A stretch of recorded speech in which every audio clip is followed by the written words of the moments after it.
kupata habari zetu kila siku, tafadhali bonyeza subscribe kisha alama ya kengele.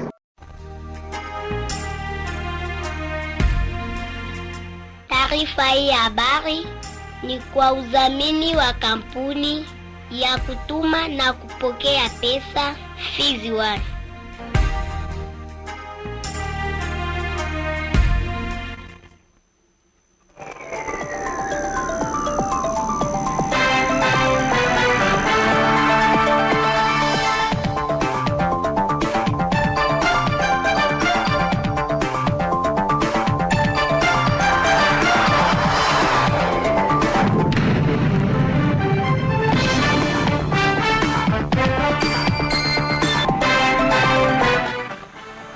Amani ya Mwenyezi Mungu hiwe pamoja nawe msikilizaji wa idhaa Kiswahili ya Radio ya Kijamii Kivu. Karibu tena kuweza kuungana nasi kwa siku ya leo ili kuweza kusikiliza vema uchambuzi wa habari zetu. Kumbuka kwamba uchambuzi huu unagubikwa na habari muhimu leo hii. Uchambuzi toka waandishi wetu mbalimbali, habari za kitaifa pamoja na habari za michezo. Naitwa Nikodem Kashindi, Bon Samaritain, mchambuzi wako wa siku ya leo. Nitasaidiwa mitamboni naye Jean Makelele Ekala Jaden. Kwa niaba ya wenzangu utaka ushiriki nao msikilizaji, nasema karibu tuambatane pamoja mwanzo hadi mwisho.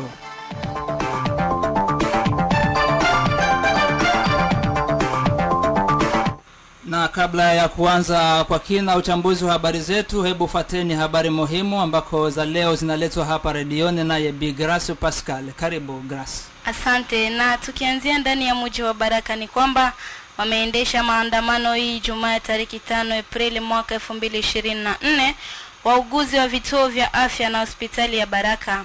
Hawa wadai mishahara yao kulipwa kupitia mikono ya watu wengine kunakuwa na madhara mengi. Pia walio wengi hawajawa na namba ya usajili, ima numero matricule kwa Kifaransa. Hivyo waomba serikali kufikiri kwa haraka swala hilo. Kule ndani ya kisanga cha Ubwari, mtu mmoja akiwa mama wa familia pamoja na mtoto mwingine wamefariki baada ya wao pamoja na nyumba zao kupelekwa na maji ya mto mnamo usiku wa kucha siku ya Ijumaa tarehe 5 Aprili mwaka 2024 katika kijiji cha Kitumba. Wakati hayo ya kijiri, nyumba zingine zaidi ya 5 pamoja na vitu vyote vya ndani vimepelekwa na maji, huku watu wengine wakiponea chupu ndani ya kijiji cha Rubana katika kisanga cha Ubwari tarafani Fizi. Kule Mboko, mama mmoja anayekadiriwa kuwa na umri wa miaka 65 ameuawa nao majambazi ambao bado mpaka sasa kujulikana ndani ya kijiji cha Mboko, sekta Tanganyika tarafani Fizi. Wahalifu wamemkatakata kwenye viungo vyake vya siri baada ya kumuua, ambako mkuu wa sekta ya Tanganyika Bwana Miobakano Msaba Gedeon amelahani kwa hali ya juu zaidi kitendo hicho cha ujeuri ndani ya eneo lake. Na mwishowe kule Uvira ambako silaha mbili aina ya AK-47 pamoja na risasi 90 zimehokotwa mapema asubuhi ya Ijumaa ya tarehe 5 ndani ya manispaa ya Kalundu mjini Uvira. Kwa jambo hilo, leader wa ukanda wa Kivu ya Kusini Bwana Andre Biadunia Mashaka amepongeza raia ambao wamepata ujasiri wa kuripoti kwenye vyombo husika, huku akiomba wengine kuiga mfano huo bora ndani ya jamii. Na ni hayo tu kama habari muhimu siku ya leo. Asante Grace Pascal. Msikilizaji, na sasa tufungue kwa kina uchambuzi wa habari zetu tukianzia katika mji wa Baraka. Ni kwamba baada ya rais wa DRC Mheshimiwa Felix Antoine Tshisekedi Chilombo kumteua Bi Judith Tuluka Suminwa kuwa waziri mkuu wa DRC, hatimaye raia wamoja wa mji wa Baraka wametaja kupongeza hatua hiyo, huku upande mwingine kitengo cha agenda ndani ya jiji la Baraka kimeongeza kuwa kuteuliwa kwake kutaleta mabadiliko katika nchi ya Jamhuri ya Kidemokrasia ya Kongo. Wakizungumza nasi, baadhi ya raia wa mji huu wa Baraka wametaja kuwa mwanamke naye ana nafasi na hivyo kustahili kuongoza kama mwanaume, na hivyo ni vema watu wampe matumaini kama walivyoeleza mbele ya mike ya mwenzetu Safari Alimasi Luendo. M'encourager de plus parce que mwanamke naye kuna kapasiti za kutumika sawa vile mwanaume. mwanamke naye iko na zile nguvu zote talazo za kutumika ile poste ya premier ministre sasa vile mwanaume. Sasa vile gisi mimi naweza ona ngambo yangu mimi nampatia pourcentage mingi sana kwa kutumika bien kuzidia hata mwanaume parce que mwanamke naye iko na talent niseme tu vile. Tukishangalia hata mujamii mwanamke anabeba nafasi ya mingi sana kwa kuongoza hata familia. Ina maana hata kielimu mwanamke naye iko na uhuru wa kusoma. Juu ukisomesha mwanamke bien, uweze kusaidia vile jamii yote itakuwa tu na elimu ya mzuri. Kwa mfano tuko na president wa Tanzania singe mwanamke. Kama sasa yeye asikuwe premier ministre wa nchi. Tumpate kwa chance atumike na niko siri kama tu atatumika tu bien. Mie ngambo yangu premier ministre ki atafaa kwanza zaidi kwanza kwa kuonesha ushujaa wa mwanamke na kwa kutia wanamke kuwa yulu bajijue gisi viko, angeangalia kama kisha atakolabore na ministre wa ekonomi juu ya kuangalia ito de change. Kwa upande yangu nafurahi kwa sababu Felix Tshisekedi anakia kuonesha madifference ya vitu ya mingi sana. Ni vitu vyenye bia kuwaka lakini anaonesha difference, anampatia kwanza ba mama yetu nabo poa kidogo, na wewe naweza shukuru kwa hili. Ku monde ya leo haiko monde tu ya banaume tu, na banamuke nabo hivyo banaanza tusaidia kwa kitu fulani. Unayua ba mama yetu ndio banakoka na huruma sana na sie. Na sazi moya kwa gisi Felix Tshisekedi alitumika na yule mama siku mingi, aliona ni mtu mwenye anafaa kufasi yake kwenye anamutia. Anaona kani mtu mwenye ni mama wa watoto na sisi watoto yake atatusaidia. C'est pour cela Felix Tshisekedi anafaa vile anayo Kenya anafanya ni kitu mwake amana sana mumondi. Bajikaze bona Felix Tshisekedi bakimbizane kwa na adui, kukimbizana na adui ya pili atukumbuke na siku mabarabara. Kwanza ile ni chose nyiko surprise ku population congolaise kwa kuonekana kukuwa na premier ministre abiaweka kukua depuis tulizaliwa mpaka hivi. Tunasikia vile na tunashangala kwanza kwa mwanamke kuongoza banaume mkongo si kwetu ni kigeni. Kama kuna kwa kaba député banamke ndio ba vile me premier ministre vraiment ni kitu inashangaza. Na ile atuoni kama inaweza saidia sana parce que president qui nomme poste donc anayua capacité ya ule mtu. Sasa kwa uongozi wa mwanamke meme Biblia haipermettre que mwanamke anezongoza mwanaume. President ishachagula hakuna kipingamizi. De mapare mie sikujisikia na wala sikufurahia. Siwezi kusema juba nome balishindwa ndo akaona achagule mwanamke, hapana. Kama kulishindwa wengine wanaume kungekuwa wengine wanaume wenye wangeweza tu. Kwa maoni yangu mimi na mafikiri yangu mimi naona rais anafanya vizuri, sababu wenyewe walipita mbele, walikuwa kwenye madaraka kama na hiyo ni walikuwa ni wanaume, hatukuona kenye walifanya. Tungoje sasa tuone kenye mwanamke atafanya, sababu mwanamke naye anaweza na akili zake na pamoja naye atakuwa na ile sentire yake, itakuwa na wengine wanaume atakuwa anasaidia mawazo, atatumika vizuri. Tanzania kuna mwanamke anatumika Suluhu na anatia inchi iko stable, hata wewe ataweza. Tunaweza ongelea ni vya mingi hapa mewa hapa kwetu si mwanamke na anatumika vizuri kuzidi hata wanaume. Kitu Kenya anaweza kukifanya haraka na Kenya sisi tunaomba kwake, cha kwanza Mungu amjalie ampe hekima ya kutumika kama Solomon alivyoomba. Cha kwanza atutilie amani. Amani ni ndogo katika nchi yetu ya Kongo. Cha pili angalia maendeleo ya nchi. Kongo iko nyuma sana kwa maendeleo na ni nchi kubwa ambayo ina utajiri mkubwa tu. Basi kwa hiyo Mungu amjalie atumike na amani, aone raia mbele. Hata hivyo, Bi Zainabo Echiba Marie Claire, mkuu kiongozi wa kitengo cha ajenda familia mama na mtoto katika mji wa Baraka, amepongeza Rais Felix Tshisekedi huku akiomba raia wote wa Baraka na Fizi kumuunga mkono ili atende kazi yake ipasavyo kama alivyoeleza Zainabo Echiba Marie Claire. Ndugu mtangazaji, kwanza kwa mimi tu kusikia tu eti premier ministre ni mwanamke. Sasa kwa leo tumepata sasa lengo wenye tulikuwa tunapenda. Mwanamke mwenzetu kuwa ministre, tena premier ministre, tulikuwa tunampokea na mikono mbili. Na tulifurahi sana na tunamuombea juu ya nini? Kwa kufuatilia ye mwanamke vile venye iko pale, sisi wanawake na sisi pia tunapanda cheo. Kwa kupitia nguvu yenye atatumika pale na kwa kupitia matamshi yake na maneno yake na uongozi wake bora, sisi wanawake na sisi vile pia tutasikilika ulimwenguni mzima. Ule pia ataongoza. Na kweli unajua hata mnyumba ukizala watoto wako kuna kwaka wamoja wenye wanakuwa wanajipendelea Utaona huyu mtoto wangu huyu ana maneno ya kukafshi huyu, na huyu ana maneno ya kuongoza hata ndani ya nyumba bila kuwaka vile aviweze kukosa. Wale naweza kuambia hivyo, tuliweka wanaume leo tuko wapi? Tuangalie sasa uongozi wa mwanamke naye vile, kama mwanamke anaweza kuongoza namna gani.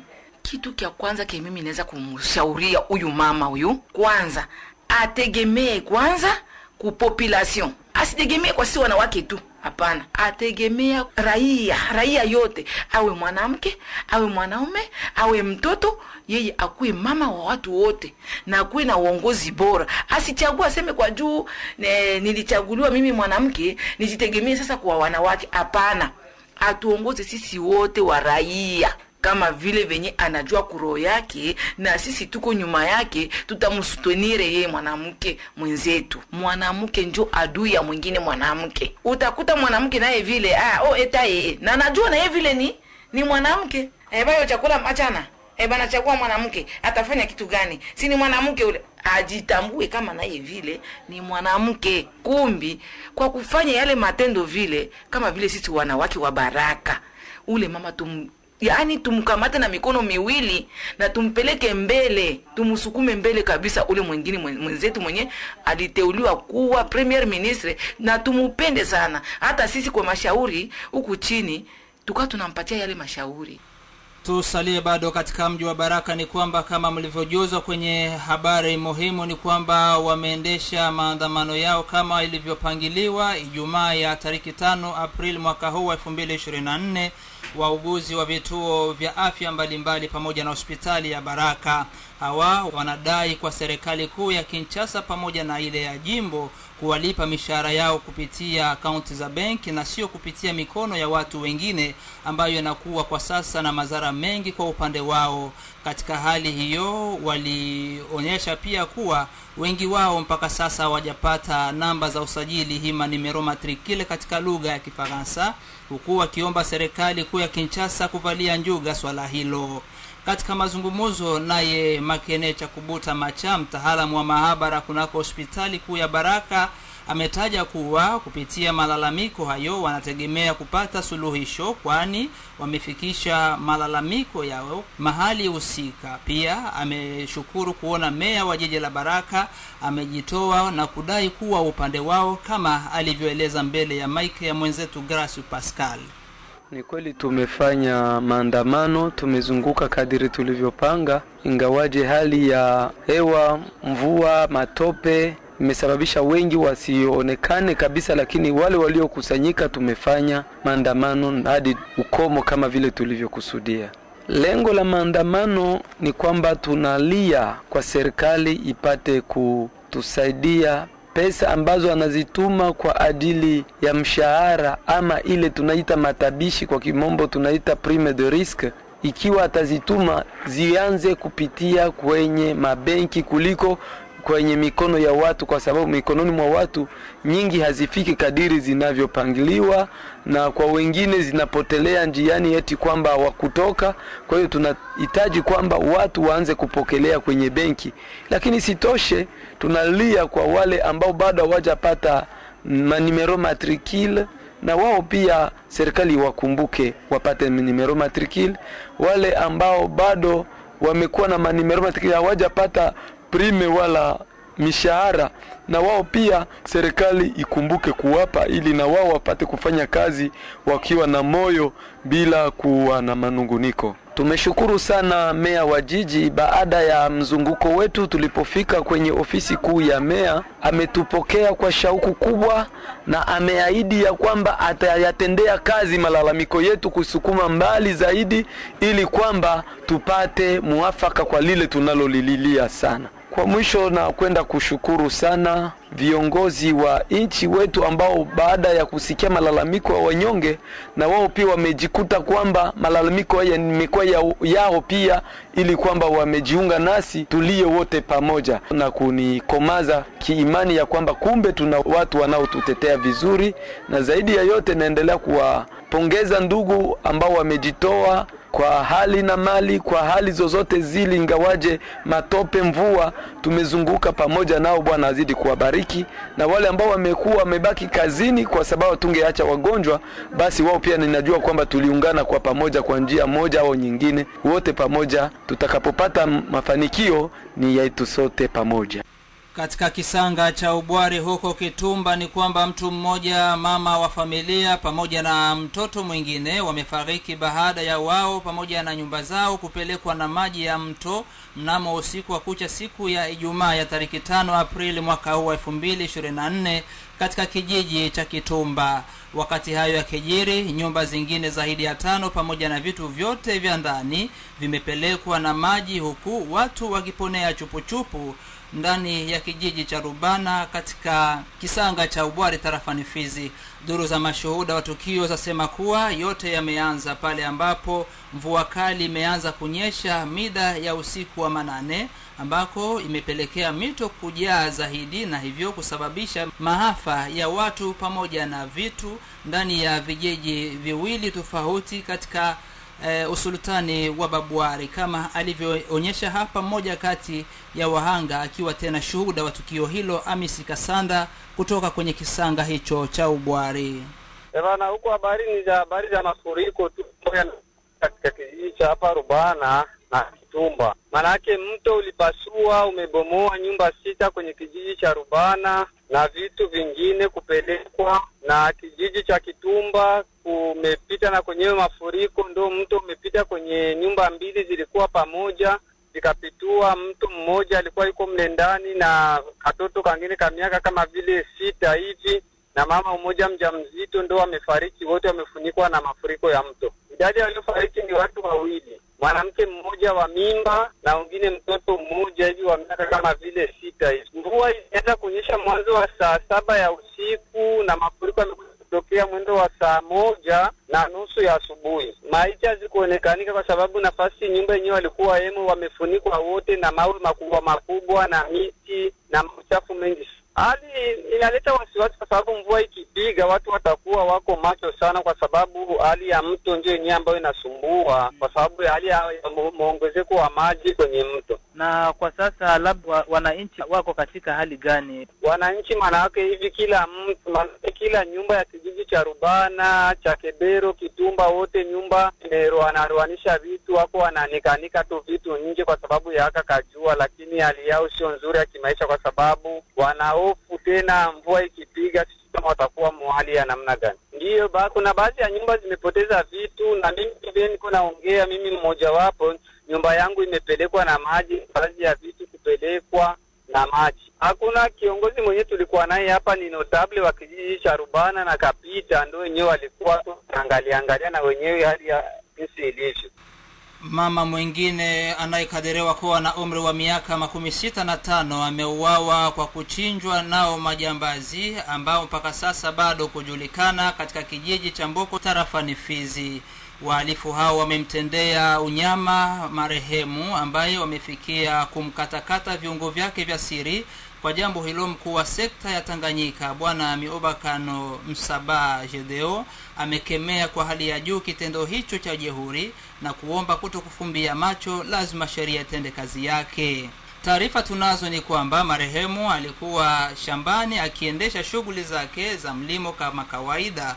Ni kupitia majirani ndipo wamekuja kumkuta akiwa tayari amefariki, huku viungo vimoja vya siri vikiwa tayari vimekatwakatwa na kupelekwa pasipojulikana. Habari hii ya majonzi imeweza kuhakikishwa pia naye mkuu wa sekta ya Tanganyika, ambaye amepokea kwa masikitiko makubwa kitendo hichi, huku akitaja kuwa hatufumbia kamwe macho kitendo hicho. Ni lazima uchunguzi wa kina uendeshwe ili wahalifu washikwe na kujibu kwenye vyombo vya sheria, kama alivyoeleza kwenye line ya simu ya redio ya kijamii Kivu mkuu wa sekta ya Tanganyika Miobakano Msaba Gedeon.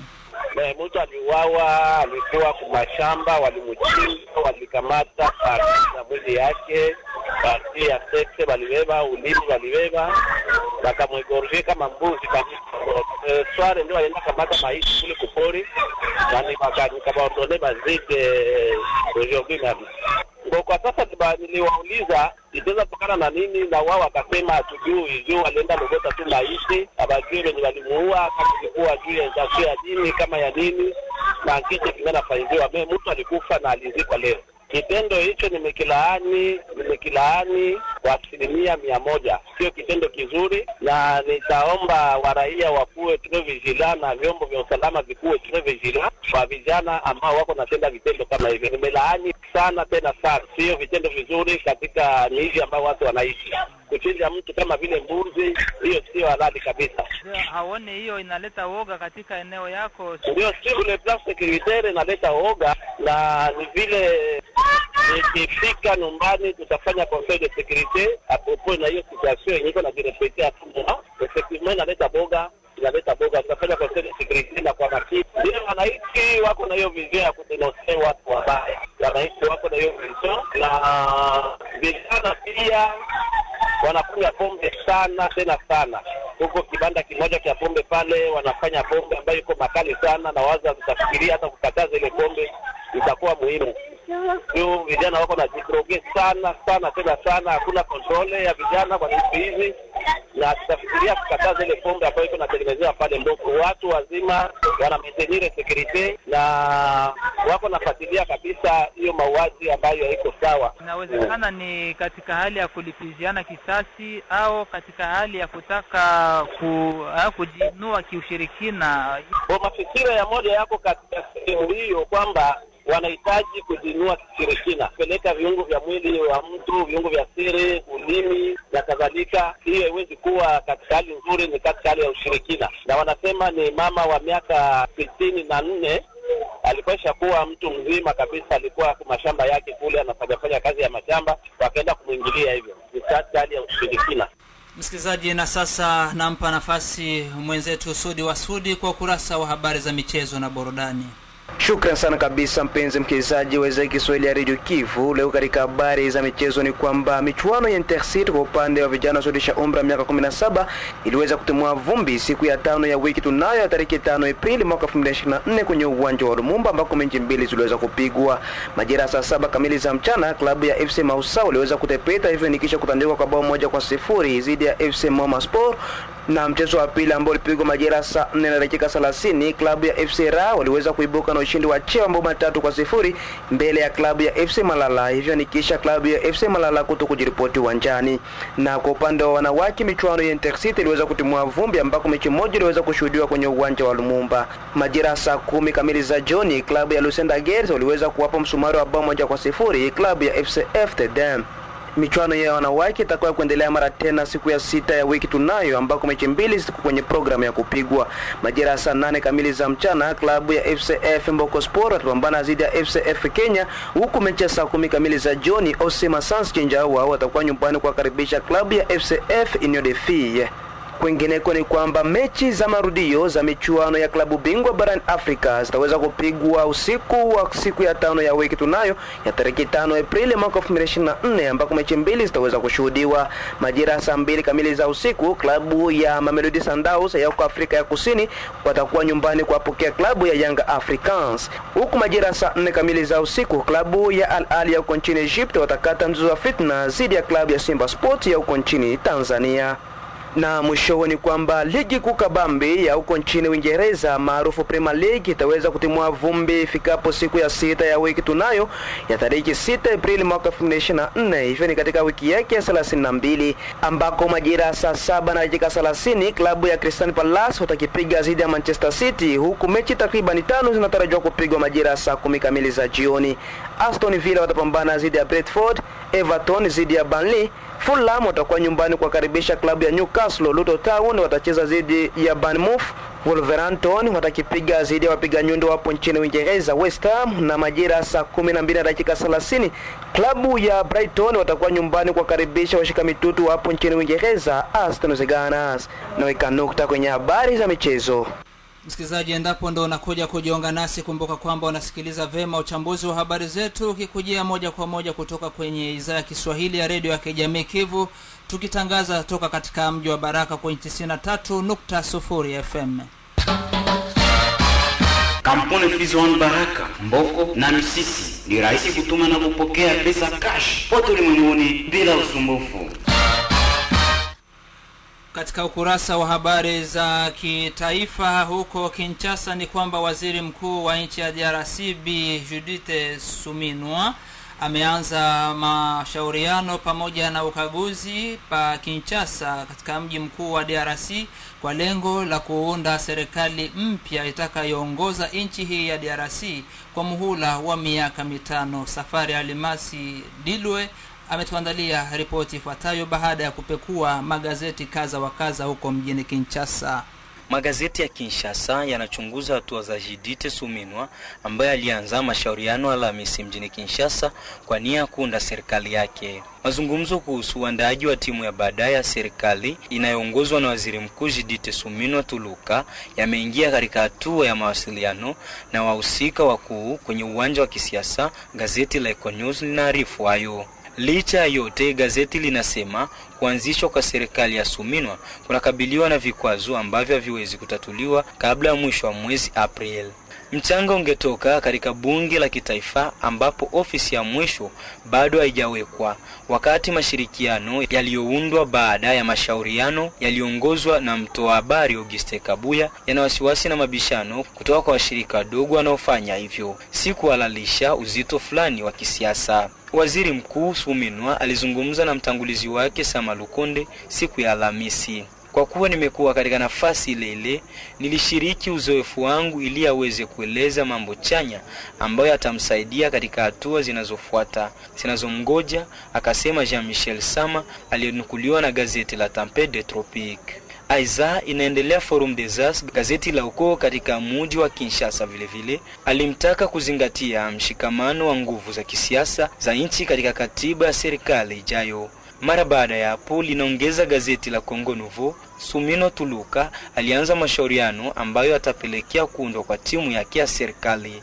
Ujumbe wa kwanza kupokelewa ni ule wa UDPS ukiongozwa na Auguste Kabuya, katibu mkuu wa chama hicho cha uraisi. Je, waziri mkuu ataongoza timu ya serikali ambayo ataiunda yeye mwenyewe au tutaweka timu ya serikali itakayoundwa na sehemu nyingine? Linauliza gazeti hilo la Congo Nouveau likisisitiza kwamba DRC inakabiliwa na changamoto kubwa sana za kiusalama na kijamii na kwamba asili na ubora wa mawaziri utakuwa na jukumu katika mafanikio ya serikali. La ziada sina, naweka nukta kwenye habari za kitaifa kwa siku ya leo. Asante Safari Alimasi. Katika uchambuzi wa habari hizi, msikilizaji, tuangazie huko Uvira ambako silaha mbili aina ya AK-47 pamoja na risasi 90 zimeokotwa mapema asubuhi ya Ijumaa ya tariki 5 April mwaka wa 2024 ndani ya manispaa ya Kalundu katika mji wa Uvira.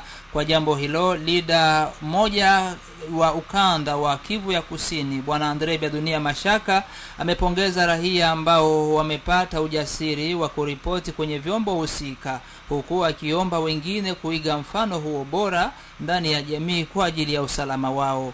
Kwake mwananchi huyo ni kwamba silaha hizo zimeokotwa nao wakina mama ambao walikuwa wameelekea shambani ndio wamefikia kufanya hatua hizo, huku wakizikuta zikiwa zimefichwa ndani ya shamba ndogo ya viazi, kama alivyoeleza Andre Biadunia Mashaka kwenye line ya simu ya redio ya kijamii Kivu. Ni leo asubuhi effectivement mwaveni Karigo mkate Kalundu mwale komini ya Kalundu mvile ya Uvira kumeogotwa silaha mbili na ambao zinakuwa katika eta moja ambayo imepata kutu ruye kabisa, ilikuwa shakamata, na walikuta kwamba kunakuwa na chargeur 3 na masasi yani minisio 90 ziliogotwa kwa Fenika Rigo mshamba ya nani ya biazi, na imeogotwa na watu ambao walikuwa wanaenda shambani wao pia. Sasa hatuelewi kwa sababu wakati walilima hiyo mabunduki haikuonekana. Inawezekana kuna watu ambao walitupa hapo na jeshi limerekipere a travers chef de quartier adjoint bwana Joma Ali ambaye tunamshukuru kazi amefanya, na societe civile walikuwa pale kwa kufanya hilo kazi. Donc hizo bunduki zimekuwa rekipere, ni kujifeliciter parce que kesho zingefanya madegea kama zingeanguka mikono ya watu wabaya. Hivi zinaingia mikono ya FRDC. Tunashukuru Mungu kwa sababu watazisukua na zitafanya kazi kwa faida ya kupiga enemy ambaye anakuja kuvamia nchi. Voilà, hiyo ndio situation ambayo inakuwa, lakini nikumbushe tu kwamba mji wa Uvira kabisa hauna amani kwa sasa, ingawaje tunaweza kusema ke calme iko relatif, mais en tout cas situation haiko bien, pas sur le plan sécurité ku niveau yote, mais hiyo usalama kidogo kwa sababu kuna mama ambaye amepigwa masasi hapo juu ya Mulongo. Alikuwa enda kushamba na wakaona hakurudi, walienda kutizama shambani wakakuta amepigwa risasi na wameleta maiti yake nyumbani na atazikwa leo. Donc situation iko na security haikuwaki aseme na kusekana lote, me hiyo ndio situation ambayo tunakuwa nayo Uvira. Katika mji wa Goma maoni mbalimbali yaendelea kutolewa nayo mashirika ya kirahia baada ya Bi Judith Tuluka kutangazwa kuwa waziri mkuu wa kwanza wa kike kwa muhula wa Rais Felix Tshisekedi Chilombo. Mario Ngavo, presidenti wa shirika la rahia mjini Goma katika mkoa wa Kivu ya Kaskazini, ameomba kwa waziri huyo mkuu wa kike kupiganisha kwanza masuala ya ukosefu wa usalama hasa mashariki mwa nchi ya DRC. Ripoti kamili tunajiunga na mwenzetu Steware Chuma kutoka huko Goma. Kwake Mario Ngavo, presidenti wa shirika la raia la jiji la Goma, asema kwamba shirika la raia la mji wa Goma lafurahishwa kutangazwa kwake Judith Tuluka kama waziri wa kwanza mpya wa Jamhuri ya Kidemokrasia ya Kongo. Huyu asema kwamba mwanamke naye anaweza kuchangia ili mambo yaweze boreshwa nchini DRC. Mario Ngavo achapata taswira. Uwe mwanamke, uwe mwanaume, unapaswa kutumia kazi mzuri, lakini inapatana pia na watu wenye wanakuzunguruka, na watu watatiliwa kwenye maministeri, kwa sababu hakuwa tu hiyo makota. Sisi tunawaza kama mambo haitaendelea. Government imepita, tumeona imefanya kazi kidogo, lakini haikuonekana kwenye raia, kwa sababu pesa mingi imetumikishwa kwa mamission ya maministre, ya madepute na kufonctionnement ya mainstitution. Upande mwingine, Mario Ngavo asema kwamba kilicho cha msingi kwa muda huu ni kumaliza vita M23 ambayo imepelekea mamilioni ya marahia kuyama maskani yao huku wakihofia usalama wao. Mario Ngavo tena hapa harejea. Tunawaza leo ya kwamba mama premier ministre Judith anapasha apiganishe kwanza vita iishe, ya pili barabara,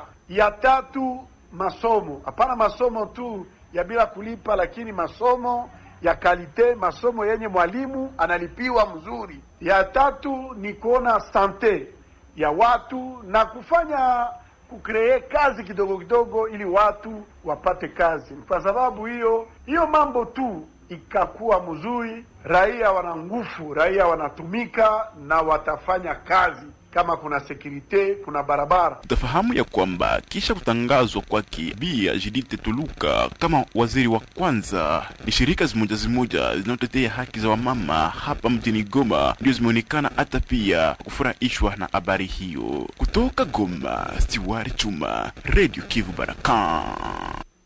Asante Steware Chuma, ni kupitia ripoti yako hiyo bila shaka ndipo tumekamilisha uchambuzi wa habari yetu siku ya leo. Sina la ziada na kushukuru wewe msikilizaji ambao umekwenda kujiunga nasi kuanza mwanzo hadi mwisho wa uchambuzi huu. Sintokosa vile kumshukuru Jean Makelele Kalajada aliyekuwa kwenye dawati la mitambo. Naitwa Nikodem Kashindi Bon Samaritain niliyekuletea uchambuzi huu. Msikilizaji, sina la ziada, nasema kwaheri, baki nasi.